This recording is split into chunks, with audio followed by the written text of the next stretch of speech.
Good morning, and thank you all for coming. It's a real honor to speak to this very distinguished group and to follow and be preceded by these distinguished panelists. And Professor Presser had a special interest in his talk on public interest litigation, Professor Rubin on mass litigation. My focus is different in that I'm just kind of most interested in just plain vanilla litigation, whatever that might be, whether we're talking about small contracts case, torts case, although it's potentially general enough to feed into relatively large damages cases as well. It's also a little bit different in that I'm interested not just in the question of, well, should we have litigation finance or should we not have litigation finance, but rather the question, if we think that sometimes litigation finance might be a good thing, and sometimes we think litigation finance might impose more cost than benefits, might there be some kind of rule or administrative regime we could imagine that would put some discipline on the financing companies to encourage them to only lend money in cases in which litigation finance is likely to be beneficial? And so to get to that, let me just start by just describing the general theoretical case for litigation finance that many make in the literature, and then I'll try to address a little bit the other side, although Professor Rubin's already done a good job on that. And the basic focus of the literature is indeed on liquidity-constrained plaintiffs. That is, plaintiffs who themselves may not have a lot of cash on hand, although they do have one potentially very valuable asset, which is their lawsuit. And the concern is maybe these plaintiffs won't be able to bring a case, or they might be able to bring it but not prosecute it effectively and thus lose. The result, the basic argument goes that as long as if plaintiffs have greater ability to borrow, they'll bring more cases, they'll prosecute their cases more effectively, and that this could essentially reduce legal error, improve the legal system's goals of deterrence and compensation. So that's the basic case for why we want to help people bring cases, if we think that the legal system is generally structured in a way that helps remedy wrongs efficiently. Well, we can complicate the case a little bit, and I put more on these slides than I'll cover in case you're interested in looking at them in more detail after. A little worried that those in the back, I didn't realize quite how big a room it would be. I may have trouble reading some of this, but I'll try to explain it as well. The complication is the obvious point that a suit can either be a meritorious suit or a non-meritorious suit, and obviously there's a wide gray area between them, but let's just stick with those extremes for now. And you might think, well, nobody's going to bring a non-meritorious suit, but we need to account for the possibility of legal error and thus balance essentially the effects of false positives with false negatives, cases in which litigation finance leads someone to bring a suit that may actually succeed even though it's actually a non-meritorious suit, and cases in which if we don't have legal finance, a meritorious suit doesn't go forward. And, a very simple way to think about this a little bit mathematically is let's assume that a plaintiff has some probability P of winning the lawsuit. Well, it may be that that probability is less than 0.5. It's more likely the plaintiff will lose than win. So the expectation in that suit is non-meritorious. But it may still be the case that it's beneficial for the plaintiff to bring the suit, for example, because the plaintiff might receive a settlement, or simply because the damages are sufficiently high that even with only a small probability of winning, it's worthwhile to bring the case. Now, my view is that if we imagine that kind of cases there's all kinds of cases, and they're sort of uniformly distributed across the probability continuum. So we have some cases that are very high probability, some cases that are very low probability. Then litigation finance will probably be beneficial as long as we at least have some minimalist assumptions about the legal system being of sufficiently high accuracy. But I think this is a problematic assumption. And I think it's quite possible that there might be a lot more cases, and this is controversial, but perhaps a lot more cases that are low probability P at the outset than low probability of winning for the plaintiff than high. And the reason I think that is because it's easy to come up with, if you're a lawyer and you're looking to bring a claim, it's easy to come up with lots of claims that have, not much chance of winning, but maybe you might have some outside shot. Harder to find cases that have a very high probability of winning. Moreover, contingency fee litigation already tends to benefit those with a relatively high probability of winning, And so if we take out the cases that are not financed, given the existence of the contingency fee mechanism, we might be left with a fair number of cases of relatively low probability of winning.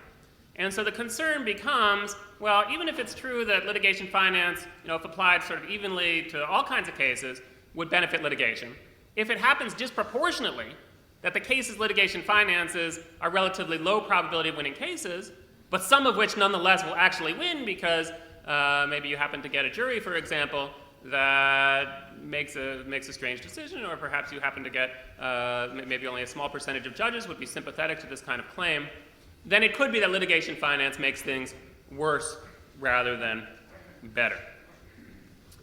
Now, if you're interested, ideally, I'm going to not go through this slide, but I have it for your reference. Ideally, we need to think about litigation finance and contingency fees together. We have one mechanism, we need to think about how they work together. But let me jump ahead and talk about how we might have an approach that would discipline the litigation finance companies in a relatively simple model. So I call this a single period model. The idea is we have one period in which we know there's going to be a certain amount of expense for each side in litigation, and the litigation finance company is deciding whether or not to finance the suit, which will assume if it doesn't finance the suit, it won't actually go forward. And I realize this is where it's a little bit early in the morning for math, but as long as you have a basic background in complex topology and string theory, you'll be fine. No, I'll skip over the math and try to explain it with as little as possible. But let's suppose that there's some target probability that we have. That is, maybe it's 0.5, maybe it's 0.2. Let's say 0.2. So the idea is we'd like to encourage, hypothetically, litigation financing if the litigation finance company really believes there's at least a 0.2 chance of winning. We'd like to discourage it if we think there is likely to be less than a 0.2 chance of winning. In this single period model, it's quite straightforward to accomplish this goal. All we have to do essentially is regulate the interest rate.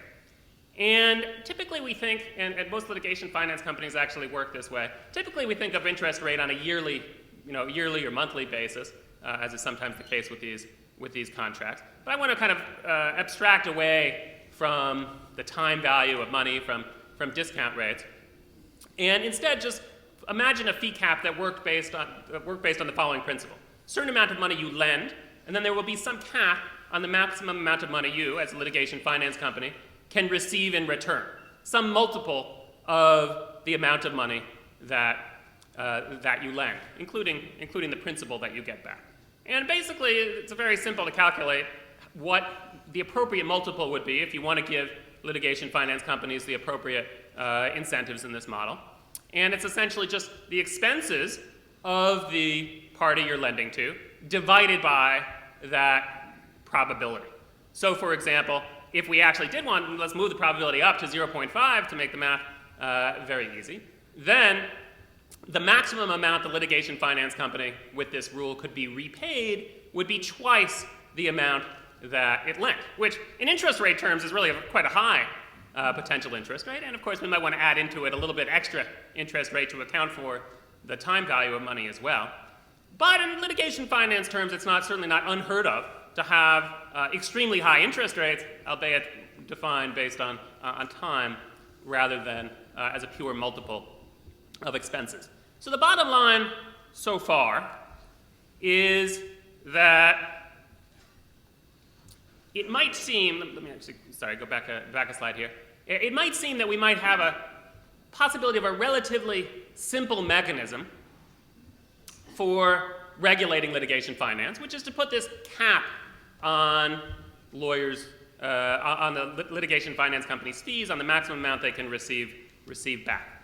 The problem is, once we get away from this single period model, the cap doesn't work so well. And I won't go through the specific details, but the basic intuition is, it may be the case, let's say, that there's a case that has a very small probability of actually winning if it were tried. Let's say it's 5%. Nonetheless, it may be close to 100% chance that you'll be able to extract some settlement very quickly. And the result is that essentially you're not going to need to pay a very large amount of expenses to litigate this case. And all you want to do as a litigation finance company is essentially extend a large line of credit, let's say, to a potential plaintiff so that you have a credible threat to go forward with the litigation and then quickly settle the case. But if that line of credit is high, well, then this fee cap doesn't really do much good. And so ideally, if we want this to work, we need to come up with a mechanism that will work even beyond this single period model of litigation. Maybe we could have this kind of single period model of litigation if we were interested in having a litigation financing just for trial. That is, if we wanted litigation financing immediately before trial, at some point in which we're confident that a case has failed to settle, then that simple fee cap would be good. But we need something a little bit more elaborate, I think, if we are going to potentially try to discipline litigation finance companies in cases, relatively early on in cases, as well as at later stages of litigation. And that's what I try to do, essentially, in the bulk of my paper. And I'll just give you some intuition of the basic way that such a fee cap would work. And you can imagine this either being administered by judges or more likely perhaps by an administrative agency. There are some formulas to be applied. They're relatively straightforward, but here's the system. So let's suppose that in the end, the plaintiff gets some percentage of its claim, X%, let's say, of what it asked for, either at trial or in a settlement. Well, then we would use that percentage to help determine the maximum that the litigation finance company could receive back. The maximum fee would be capped at essentially X% of what the cap otherwise would be. So before, we were taking, multiplying expenses by the inverse of that target probability, whether it was 0.2 or 0.5. Now we just multiply that by this percentage to figure out what the maximum fee that can be paid, maximum amount that can be paid back to the litigation finance company would be. And if you work this out, if we can really determine what X is, then this corrects the incentive problem. Litigation finance companies will have an incentive to lend only in cases in which essentially they expect this partial recovery to exceed this probability, to exceed that target threshold. So again, if our target threshold was 0.2, the litigation finance company would only lend if it thought that it could get a settlement of at least 20% of the claim. Well, this one, so that I think sort of solves the problem, but introduces a new complication. And the new complication is, how do we figure out what X is? Lots of different approaches we might take. And the one I'm going to do is a little bit unusual. Maybe this is the Achilles heel of my proposal. It's unusual. It's not the kind of thing that's used, not the kind of system that we have in our system of litigation. But I do think it could work relatively well. And it wouldn't require judges to make individualized assessments of what percentage of a real claim the plaintiff has received. So here's the basic idea. At the beginning of the lawsuit, we would need the plaintiff to make some kind of demand for damages. We'll call that demand D. And I think a likely situation would be that the litigation finance company would have some role in making this demand. And the concern is that what the litigation finance company might do is it might make a relatively, somewhat counterintuitively, low damages request. Well, it doesn't really want low damages, but all it's really trying to get perhaps is a settlement if we're dealing with a low probability claim, a relatively frivolous claim. And so it might make a low damages request or insist on that from the plaintiff in order to make it seem that whatever settlement is reached is actually a very good settlement from the perspective of the litigation finance company, thus allowing higher fees for the litigation finance company. So now we need, if this mechanism is going to work, some way of disciplining the announcement of the plaintiff's demand D. And there's a lot of approaches you can use here, but I'll just talk about the one that I think would be essentially the easiest to use, again, certainly unconventional. And that is that the defendant would have the option, once the plaintiff announces a demand, of agreeing to the damages at that level in the event that liability is found. So that is, we're not settling at the level if the defendant exercises this option, but rather we're simply resolving the damages question conditional on liability being found. And if you work it out, this gives plaintiffs appropriate incentives, or plaintiffs plus litigation finance companies. They don't want to announce too low a number, because that would then discourage the litigation finance company from giving money by restricting the amount it can receive back. And they certainly don't want to announce too high a number, because if they announce too high a number, then of course the defendant will agree to that very high level of damages. And one thing that troubles some people about this is that maybe it's one-sided, this only applies to plaintiffs. Well, you could do this make this a two-sided system as well, if you were interested in doing this and having defendant announce the damages level as well, and that way it would apply equally to both parties. Again, very different kind of system. We may announce demands today in many jurisdictions, but we don't generally discipline them with this kind of a mechanism. Well, will this work perfectly? I think it will work pretty well, but it's possible that one might be able to evade the mechanism, essentially with pre-filing negotiations. So if you have a litigation finance company that manages to develop a reputation as being aggressive, irrationally aggressive, that might make the defendants want to settle cases relatively early and be willing essentially to collude in a relatively low demand and collude in an agreement that the defendant won't actually exercise the option to that, that they'll have a relatively low demand number and no one will challenge that, again making it seem that the litigation is more successful than it was. Can we respond to that? Yes, I think we can. And the solution brings us back to my title. My title is A Fee Shifting Rule for Litigation Finance. It's really, you might think of it more as a fee limitation rule so far, but we could add on to it a fee shifting component. And the basic idea is the lender would need to pay the defendant's reasonable legal expenses if the defendant prevails. And we would multiply that by the extent of prevailing, again, by using this calculated X, the extent to which the plaintiff has prevailed relative to the plaintiff's demand. And essentially this increases the cost to the lender of engaging in aggressive behavior, decreases the defendant's willingness to enter into nuisance settlements. We could make this two-sided as well if we wanted to.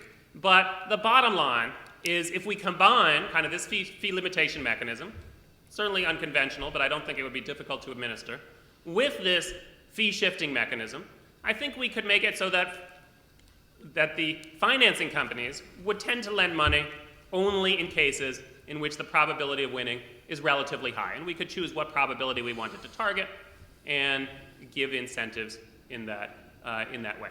Thank you.